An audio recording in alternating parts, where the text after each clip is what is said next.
Breaking the News with Des Clark.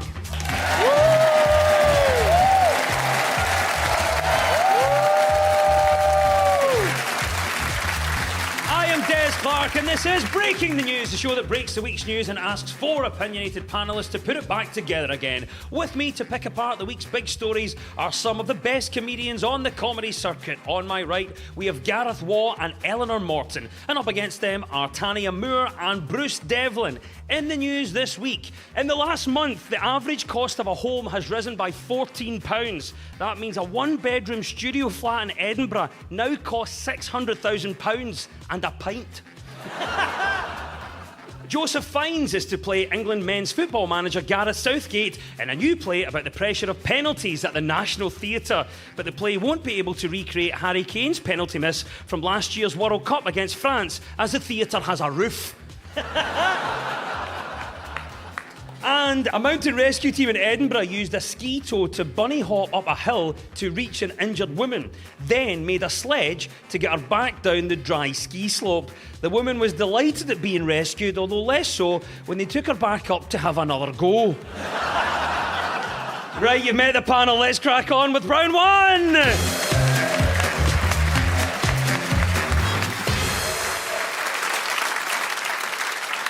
This is the Broken News Round, where our teams have to guess two major stories of the week that have been mashed together into one single news headline. So Gareth and Eleanor, can you tell me what this is all about? The first candidates have declared in the race to be the next SNP leader and First Minister. They are Finance Secretary Kate Forbes, Health Secretary Humza Yousaf and former children's author Roald Dahl. Kate Forbes has said she believed works of fiction should be preserved and not airbrushed, even though it clashed with her personal views as a member of the Free Church of Scotland. Eleanor, try and pick it apart for us, please. What do you think our first story is? I think the first story is about the SNP leadership race. That is the right answer. Well done. It is the news that three candidates have put themselves forward to replace Nicola Sturgeon as leader of the SNP and First Minister of Scotland.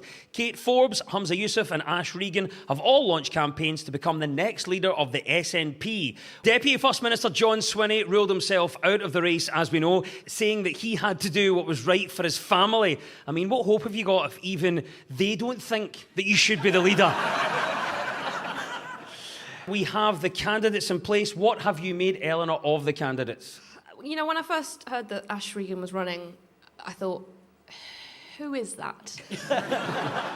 It just feels like everyone running has like three reasonable opinions and then one horrible one, you know? Like Kate Forbes obviously is against gay marriage, and I'm expecting the next person to be like, I'm pro-renewable energy, the NHS, and the execution of all Geminis. It just feels very random. There's a lot of religion, which is surprising me again in 2023. There's a lot of religion in the SNP candidates, and again, I guess I didn't think that was something we were doing anymore. But, yeah. Who knew that religion was still an issue in Scotland? Yeah. And absolutely mad. Yeah, you got Kate Forbes. You know, she really sticks to her convictions, unlike, you know, Humza Yousaf, who's, like, more malleable than hot butter. He'll just say anything that will please anybody. He's like, what do you think? That's what I think as well, actually, yeah. Is that what you... that's me, right, so... Bruce, what have you made of the candidates so far? To be honest, and I'm going to be, is this a safe space? I think the way that they're hounding Kate, who clearly isn't my favourite person, can you imagine why? But I just don't understand why a woman that's going to take on a job of trying to unite a fairly divided, fractured, splintered country is saying no, X, Y, Z, and all this kind of stuff. And what I want to say is, why don't you leave the LGBTQI plus community alone and do something about the potholes, please? Please. Roadworks everywhere. This has to stop. I'd love to see it. Tanya, what do you think about it? Obviously, bit of an outsider. You don't live in Scotland, but have you caught up with what's going on in these candidates for the SNP leadership? I have. What's really scary, though, is that we have three people running for the position, and all three of them shouldn't be. Do you know what I mean? None of them should be in this race. It's the worst race in history. What do we even call this Olympics? The three-legged race. But let's get thoughts around the panel. Let's get everyone's pitch. Eleanor, if you were running, what would your number one policy be? I wouldn't have a policy because I would never run because I would hate to be in charge of anything at all. So I can't even be in charge of my own Google Calendar. A whole country, no thank you. So my policy would be get someone else to do it. Oh, so the policy that's in place now? Yes. Yes. I'd make it illegal to slander dads. But I've noticed something as a new dad. People slander you all the time, right? Because of stuff that your kid does. Now, a lot of the time, people will be like, and it's normally gross stuff, right? So sometimes somebody will be like holding my baby, and then he'll fart, and they'll go, oh, he gets that from his dad. And you're like, I have never once farted in my mother-in-law's arms. I'll tell you that now, right? That has never happened. What would be your number one policy, Bruce, if you were running for First Minister? Listen to me. That would be it. Listen to me and you'll be okay. I've got this. Relax. And the potholes are filled. That's it. I'd be out with a trowel and polyfiller myself, leading by example.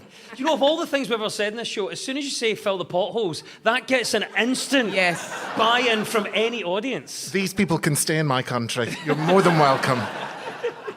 Tanya, final thoughts on this to you. What's going to be your number one policy? Get Bruce involved. Campaign manager.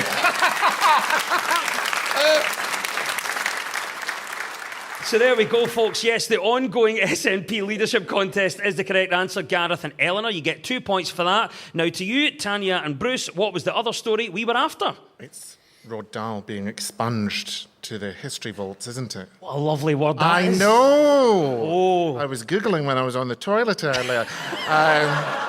And that is the right answer. Well done, Bruce. It is the news that there has been widespread debate about the changes made to Roald Dahl's children's books. Some have called it an expungement. They are being rewritten to remove language deemed offensive by the publisher Puffin. Edits have been made to descriptions of characters' physical appearances. Augustus Gloop and Charlie in the Chocolate Factory is now described as enormous rather than fat. In the Twits, Mrs. Twit is no longer ugly and beastly, but just beastly. Laura Hackett, deputy literary editor of the Sunday Times, said she would continue to read her original copies of Dahl's books to her children in all their full, nasty, colourful glory, which is really taking the point quite far. Our children are in their late 30s. I just kind of think there might be bigger things to focus on. It was representative of its time. I don't want anyone to feel uncomfortable. Yep. You know, why can't you say someone's fat? I'm still fat, and I've been on Weight Watchers for a whole year, so other diets are available. It's not even the food, it's the wine, but we'll move on. It's just that, and then the thing is to say they're not ugly and beastly, just beastly. Oh, that's nice. Like, you know, they're called the Twits. What do you expect? They're hardly going to have the pressures of an international modelling career. But the thing we were discussing the most was the colour of the BFG's coat. Yeah. They can't say black anymore, which I find really weird. Like, what Even am I when it's- supposed to say? Am I Americano? Like, where do we go with this? How far do we go? What? Where do we go? There's things that are made for the time, and if we've agreed that the time no longer exists and we don't want to be in that time anymore, we're moving on, fine. We don't have to drag the stuff that's from there. Just make new stuff. Stop being weird. And if somebody wants to talk to their kids about people being ugly and beastly, let them. Because some guess people what? are. They are Yes. ugly and beastly. Thank you. Be honest. Eleanor, what about you? Any thoughts on this? Do you think there's a work of literature that does need a few edits? Yes, I think The Lion, the Witch and the Wardrobe needs big editing. I think they need to take out all references to Turkish delight being delicious because that is a stone cold lie. Gareth, what about you? We're talking about Roald Dahl, maybe saying we should leave that alone, but what work of literature do you think does need a few edits? Let's just change all of them. Why not, right? Let's have the very hungry caterpillar could be the famishedly challenged caterpillar. James and the Giant Peach would obviously be James and the plus-sized peach. And Hat and the Cat could just be George Galloway.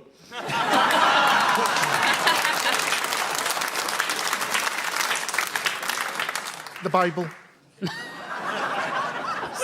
I've said it. Bring it up to date. Get some nice shoes in there. Cocktail hour. Something that we can all relate. A bottomless brunch. That kind of thing. The Yeah. last bottomless brunch. Well, could you imagine? Oh. I'm normally last bottomless person standing. Jesus Or didn't lying. need a bottomless brunch, though, did he? Because he would just go, 12 waters, please. Hey, I like that. I like the idea that he goes to the brunch on Friday and just comes back on Sunday. This is wonderful. The correct answer is, of course, the changing of some literature by Roald Dahl. It's right to change the characters' names. Calling people Mr. and Mrs. Twit is unacceptable in this day and age, said literary critic Mrs. Clarty Dauber.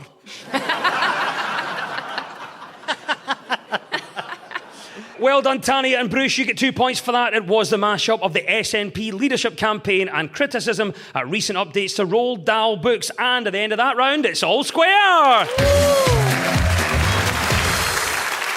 Now, much of our news is about public opinion, so to find out what stories people are talking about this week, we've spoken to Hebridean baker Cognac MacLeod and journalist and broadcaster Afia Hagen. Right, Tanya and Bruce, what story do you think Cognac is on about here? I've always dreamed of seeing Jackie Bird in a shell suit or Trevor McDonald in a vest, and I think finally this is going to come true. I love what they're trying to do. They're trying to make news accessible, engaging. Story is that they think newsreaders should look a bit more sweaty and dishevelled, and so we will drink the news more, which sounds insane. Yes, it is a story that reporters on the BBC News channel have been encouraged to look sweaty and dirty in order to inspire more trust from viewers. Dressing as if they have just left a fine dinner party is off-putting to audiences and not authentic, according to Nadia Nielsen, the BBC News digital director. According to research, being slightly scruffy means people find you more trustworthy, which is the best explanation I've ever heard for the success of Boris Johnson. What do you think about this then, Bruce? They're saying that our newsreaders should be sweaty and dirty. Would you like to see a more unkempt news host? I'm tired of seeing manky people. I see them almost daily. It's disgusting. I met Angela Rippon the other week. Now, she must be 120. Looked fabulous. Lovely Viola suit. And those legs just go on for days. Thoroughly moisturised and scrubbed. And that's how I want my news. Yes. Yes. I think it's important for any job you're doing to look as professional and smart as possible, and that is why I am at this recording today wearing a ball gown, casual ball gown. Although I have to be honest, when I turned up, I did not expect Gareth to be matching, so that's nice. Gareth, what do you think about this then? They're telling us that newsreaders should be unkempt and scruffy and sweaty. Do you buy that? Yeah, I like it. And can I just say, you are nailing it, Des. Tanya, the whole question in this, and it's a weird one, but it did come into some of the research, that sweating makes you trust a person more. So I'll ask it to you, Tanya. Does someone sweating make you trust them more? Yes. Mm-hmm. Because if they don't sweat, they're Prince Andrew.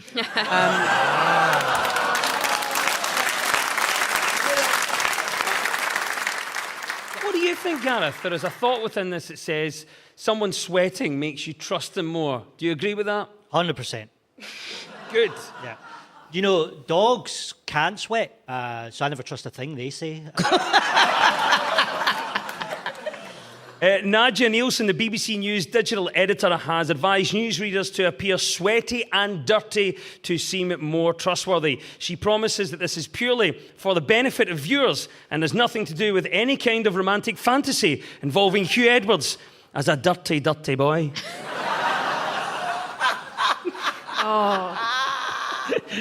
Dressing down to inspire trust is the right answer. Tanya and Bruce, you get 2 points for that. Now it's to you, Gareth and Eleanor. What do you think Afia is talking about here?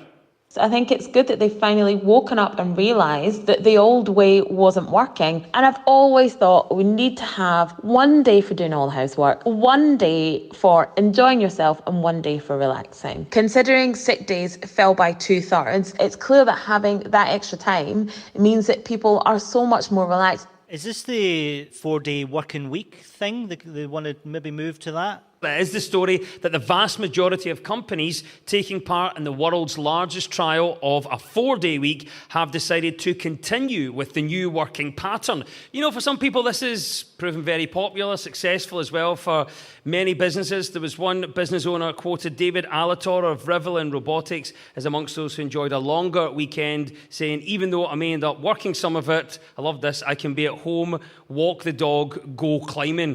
Wow. How big's that guy's house? What do you think about this then, Gareth? Do you see the benefit of a 4-day working week? I think that's a crazy question to ask a panel of 4 comedians. I work 20 minutes a night sometimes. In another life, I worked as an SNP aide in Westminster, full disclosure. And you can only work as hard as you can work, regardless of how much you're being paid to work. And after a while, you end up doing what all of us do in an office when we need to look busy, and that is carrying a piece of paper around and pretending you're going somewhere with it, but you're not. It's a piece of paper you carry around, and that is why the SNP fired me. So we're talking about the 4-day working week. Do you think there's too much pressure on all of us to be working all the time? Is that what society tells us? People just go on about work, and you're like, And what I would like to say is if I was in the same office as Eleanor and saw her wandering around with a piece of paper, I'd grass her to my boss and say she's printed that email unnecessarily. I'm phoning Greta. We're obviously looking for ways to make people happier at work. The 4-day working week is one suggestion. What else do you think would make people happier at work? Voluntary redundancy. Tanya, have a go at this. What do you think? I'm tapping into my old office worker self, and I think in every office, the villains in every office, just get rid of HR. Yeah. They are the problem. They never answer the phone. They never respond to an email. And if there's anything going wrong with you at work, if you're being bullied, it's normally by them. Get rid of HR. That's how we make everyone happy. Gareth, what are you thinking? What else would make people happier at work? 19-minute shifts. Speaking as a comedian, that is purely... 20 minutes is too long. Oh, yeah. You're There's nasty by times then. where I'm on stage and I'll look at my watch and I see I'm only 10 minutes in and I'm like, you know, it's amazing that I pick a job where I work 20 minutes a night and I still go, when will this end? It's worse when the audience do it. My God.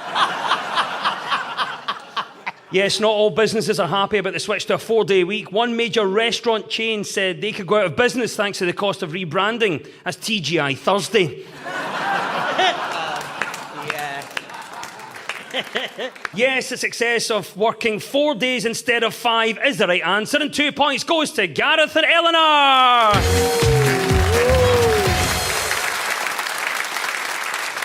You're tuned to Breaking the News on BBC Radio Scotland with me, Des Clark. Now, this round is all about who is in the news, so I will play you a clip of a mystery person. All you have to do is tell me who it is. So, Gareth and Eleanor, you're first this time. Who is this? I think I would say never give up on your dreams when you fight for them all the way, regardless of how big those dreams seem to other people. Inspirational speech, but who was saying those words? Any ideas? Eleanor? Leslie Patterson, who has gone from a triathlete champion to award-winning filmmaker. You have pulled that right out of the bag. Well done, that's the right yeah. answer. It's Scottish triathlon star and now BAFTA award-winning writer Leslie Patterson. She made the news after winning Best Adapted Screenplay for wartime epic All Quiet on the Western Front. She's now planning a sequel, Even Quieter on the Eastern Front. It's about a caravan holiday in Arbroath. What an achievement. Great speech as well. What have you made of Leslie's amazing journey? You know, I think that's a really fun career pivot. You don't see a lot of people going from sports to the arts. I'd like to see more of that. You know, I want to see Gary Lineker's ballet. I want to see Andy Murray's poetry slam. I want to see Dame Kelly Holmes's homemade, all-natural beeswax candles. I don't know why it sounds like filth, but it just does. I don't believe she is Scottish. She is far too motivated. Normally we bully enthusiasm like that out of each other by now. I remember one year I told my friends, I was trying to broaden my horizons a little bit, and I was like, I'm going to try and learn a musical instrument.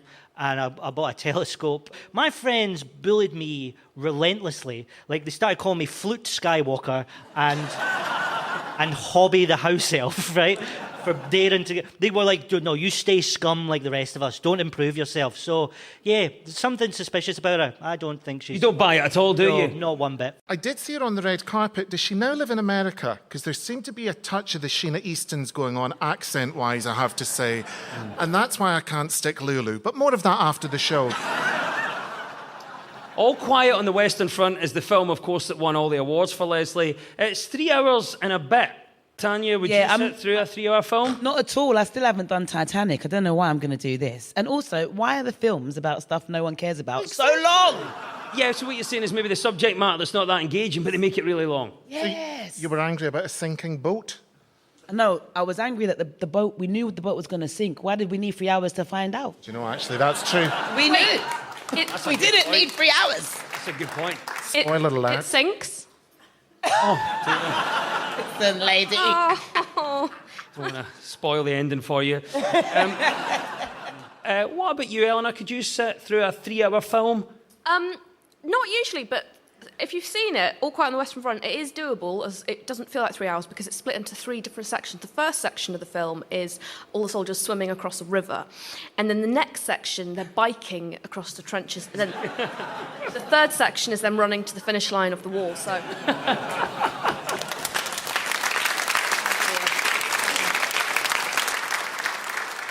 2 points to Gareth and Eleanor. That was Leslie Patterson. Right, Tanya and Bruce, it's your turn now. Who is this and why are they in the news? If you're, a lead singer in a band, you have to be, an extrovert. I couldn't have this music going on and not move around, Is that Mick Jagger? It was, of course, Mick Jagger, whose band, the Rolling Stones, have apparently collaborated with former Beatles, Paul McCartney and Ringo Starr on their forthcoming new album. Wild Horses, Honky Tonk Woman and Brown Sugar are all things the Rolling Stones have recently been told to give up by their doctors. In that order. What do you think about this then, Tanya? Are you surprised to hear this collaboration's happening? I'm not really. They're in an age where, there's not many people of them left, and I think they should get together and have a good time. They both made great music separately, so coming together, I expect this to be rubbish, because normally that's normally what happens, isn't it? It's an overkill. You've done too much. You should have stayed separate. What I want to see is them get together and it go all wrong, and it's fine, because they won't be here long enough to realise. And they've made their money. Made the money. Who cares? Let's go. And what's the worst that can happen? Loads, right? I think it's great. I think it's pretty cool they're still going, these old timers. I mean, personally, if I'm still on stage at their age, I will consider myself very unlucky. But I think they should maybe, instead of making new music, just roll dial themselves, update the old stuff, Like you could have Sympathy for the Devil. Obviously, they'll still do that because they'll be meeting them soon. Keep your options open, you know what I mean? You could have Gimme Shelter and a shawl and a wee cup of tea, thanks. And start me up with a defibrillator. So, yeah, do all that. Update the classics. Yeah. There's a theme there. Now, obviously, age has been mentioned in relation to Mick and Paul and Ringo. Do you think there's ever a cut-off point? Some people say, that's it now. You can chuck it. Well, that has happened to Madonna. Right? And I think that the tragedy about Madonna is not that she's a tragic person, in my humble opinion, that people now only see her as a ridicule figure. Throughout her career, I will go on a bit of a rant, she has been vilified for daring to get older. She can do what she wants because she's Madonna, because she has done so much for women and human rights, gay rights, and all that kind of stuff. If she wants to look as though she is swollen up like a hemorrhoid with very tight plaits, that's totally up to her. My friend bought me a ticket. I'm there on the first night in London. He's really rich. We are down the front row, and I can't wait to see what wanders onto the stage. Yes. I'm thrilled. Yes. Don't diss Madge. Yes. Tanya, what do you think about that, following up on what we're saying? Do you think age should ever be a barrier to making music? I think it depends. I don't think we should stop people from enjoying musical instruments and sounds and melodies. I just think I don't want to hear the Rolling Stones' next track being like, twerk on me. You don't need that. I don't need that. I don't need Paul McCartney trying to use his knees. We don't need that. We don't. No. Beyond that, aren't Yeah, we know they don't work. Sit down and relax. What do you think, Eleanor? Some people say, oh, these people are too old, they should move along and stop recording their music. Do you think age should ever be a barrier to making music? No, I don't think so. I mean, Bruce mentioned Madonna. I'll raise you one. Dolly Parton is doing amazing. She just gets better with age. Yeah. Tina Turner, the energy from, oh my God. So what I'm saying is, absolutely not, as long as you're a woman. Claps only from the women. Love that. And Mick Jagger. Yeah. Mick Jagger, interestingly, first had the idea of playing with Paul McCartney in 2021, and now Paul's finally finished that encore of Hey Jude. He is available. Yeah, there we go. Snake hips himself. Mick Jagger is the right answer. 2 points go to Tanya and Bruce.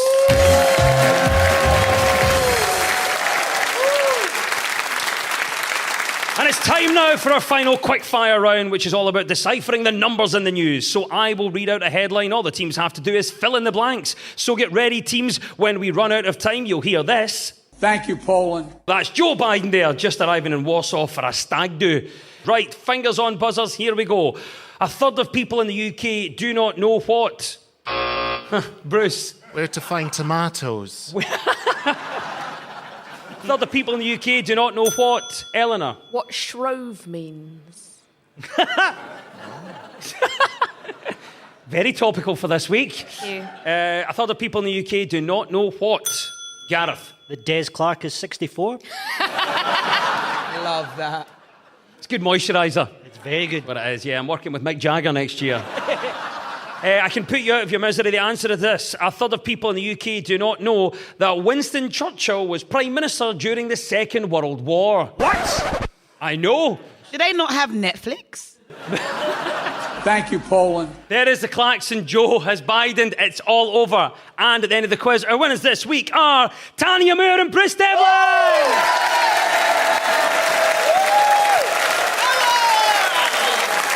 And commiserations to our runners-up. Let's hear it for Eleanor Morton and Gareth Wall.